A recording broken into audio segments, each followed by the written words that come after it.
El Colegio de San Luis, con el apoyo del Consejo Nacional de Ciencia y Tecnología, presentan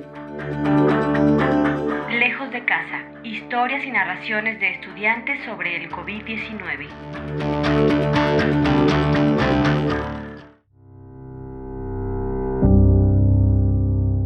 La forma en que las personas enfrentan los riesgos es diferente. Platicamos con el doctor Jorge Morán del programa Agua y Sociedad acerca de este tema. ¿Qué tal? Buenos días, buenas tardes, buenas noches. Para Ulrich Beck, nosotros vivimos en una sociedad del riesgo, en la que esta es la principal característica, al menos así lo describe para las sociedades modernas. De acuerdo con Beck, los riesgos cada vez son mayores, pero también hay nuevos riesgos que vuelven complejos a los riesgos ya existentes. Entonces hay una mezcla de riesgos en donde coexisten los anteriores con nuevos y entonces los escenarios se vuelven mucho más difíciles de sopesar o trabajar.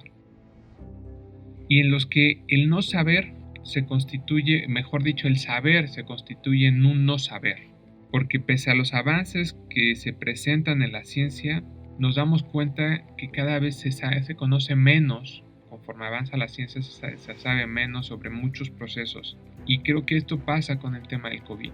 El COVID lo que demuestra es cómo, a pesar de los conocimientos que se tienen en materia epidemiológica de salud, conocemos poco sobre estos procesos, o estos nuevos virus, estas nuevas enfermedades nos ponen en jaque a pesar de esos avances que tenemos.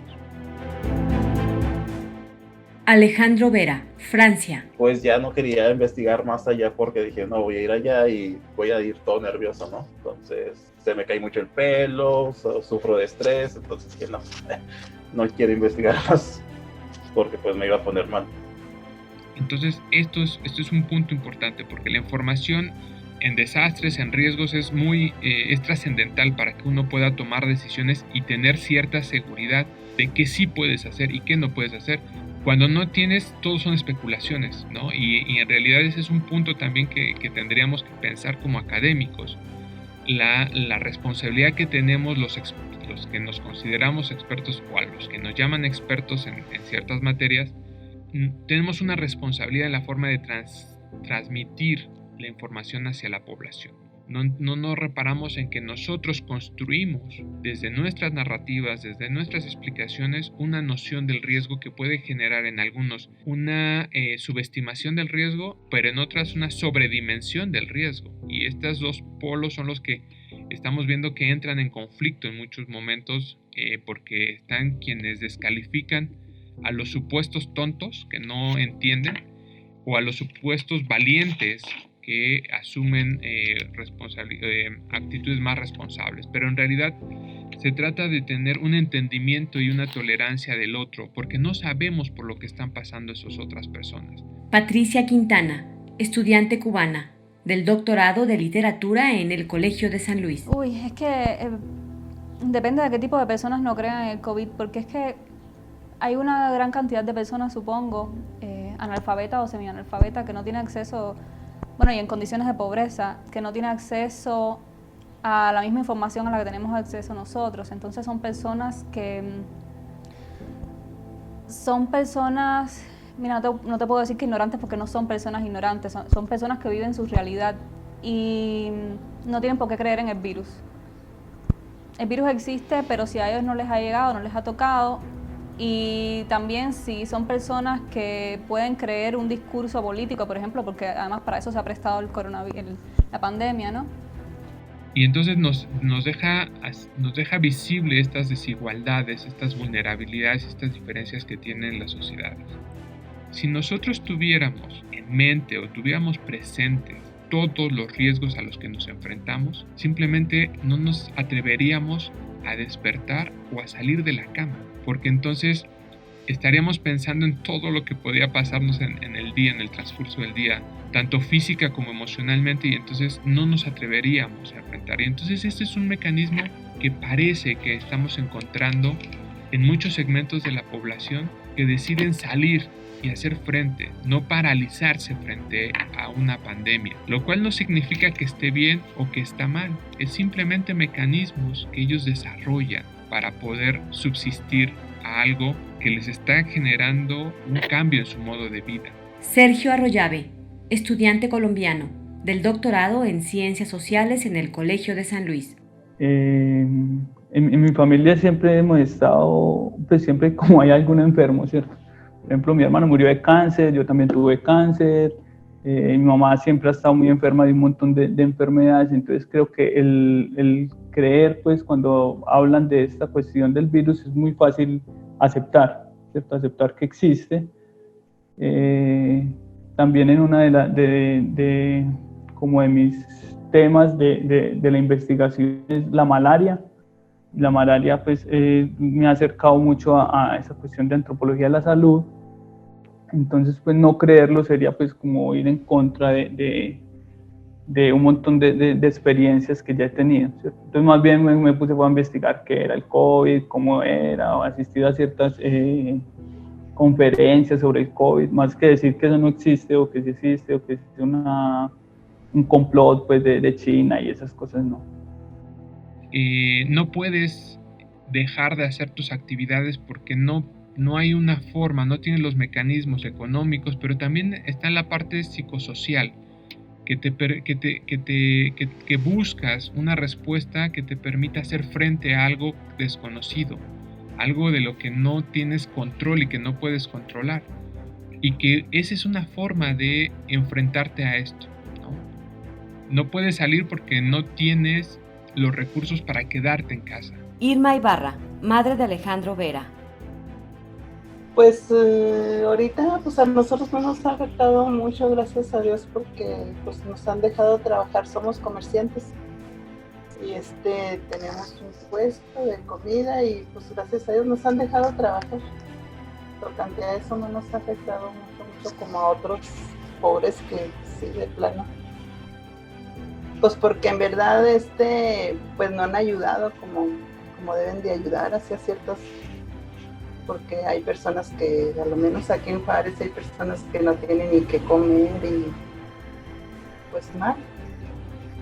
Y entonces, en realidad, han forjado una forma de enfrentar condiciones adversas a través de diferentes procesos sociales o psicosociales o psicológicos para poder hacer frente a estas inseguridades, a estas incertidumbres. El proceso lento del COVID en México se ha debido además, en el proceso de confinamiento y desconfinamiento, ha obedecido también a un problema de cuidar la saturación de las camas en los hospitales. También no han querido paralizar la economía porque hay una mayoría de la población que vive prácticamente en la pobreza o en la pobreza, ¿no? No conozco las cifras oficiales. Y entonces también han tratado de evitar el cierre completo de la economía en México y que las personas quiebren sus negocios y demás. Un ejemplo que también suelo poner es estos sujetos que te dicen no creo en el virus, no creo en la enfermedad, y uno lo entiende porque si ellos aceptaran que existe, entonces no podrían salir todos los días de su casa por el puro temor. Entonces un mecanismo que parece funcionar es negar que exista para poder enfrentarse a un mundo en el que allá afuera hay algo que puede verme amenazado. Joana Mirama, estudiante colombiana de la maestría de la 11ª promoción de Historia. Yo creo que, en el caso de México, debo agregar que hay muchas personas que viven del día a día.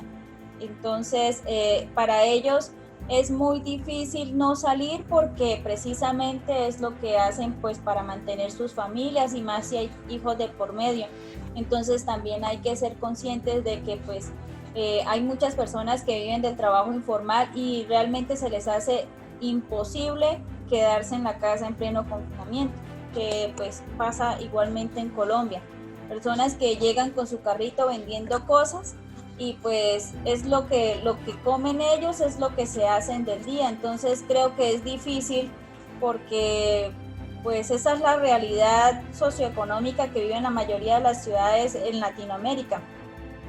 Y con las cuales muchos segmentos de la población o de la sociedad ya lidiaban, pero que ahora se vuelven mucho más evidentes. los problemas de desigualdad que nos está mostrando el COVID, de quiénes son los que están afectándose o viéndose más afectados por las medidas, un poco por el propio virus, pero también por las medidas. En realidad aquí también lo que tendríamos que tener en cuenta son las medidas, el impacto que las medidas están teniendo para estos segmentos de la sociedad.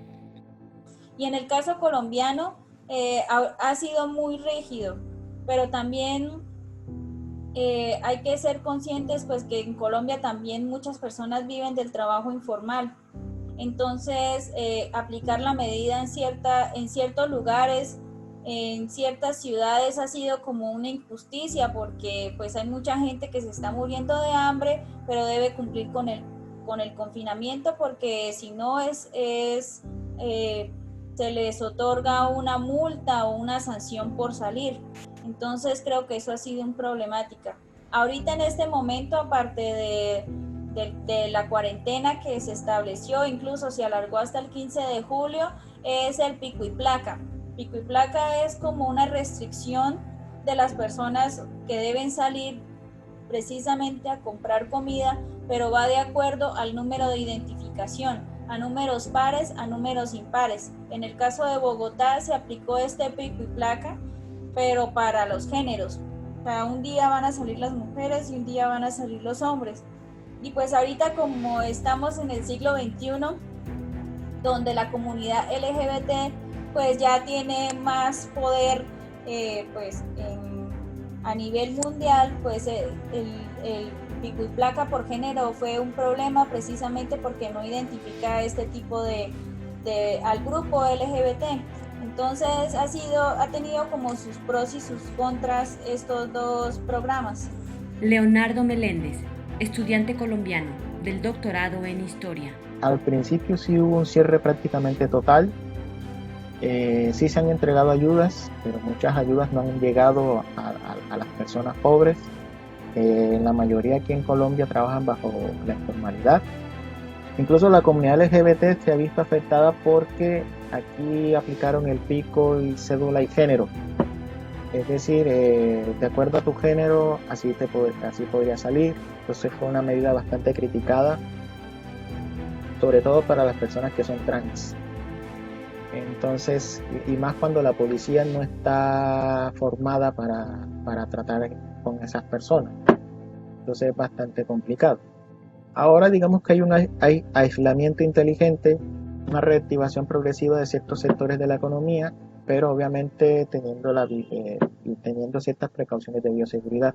En un momento de miedo, primero fue la negación, pero después fue un proceso de asimilación, de aceptación, de conocimiento, de saber, de tener información que les permitió discernir y tener la capacidad de tomar decisiones en torno a esto que se sentían ellos amenazados. Alejandro Vera, Francia.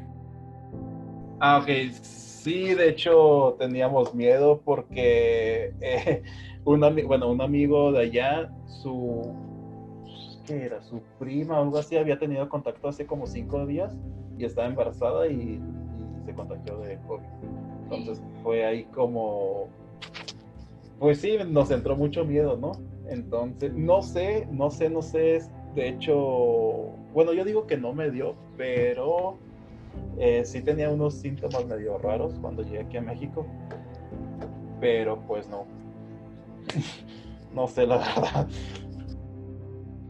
Después de un desastre, la calidad de vida de las personas no vuelve a ser la misma.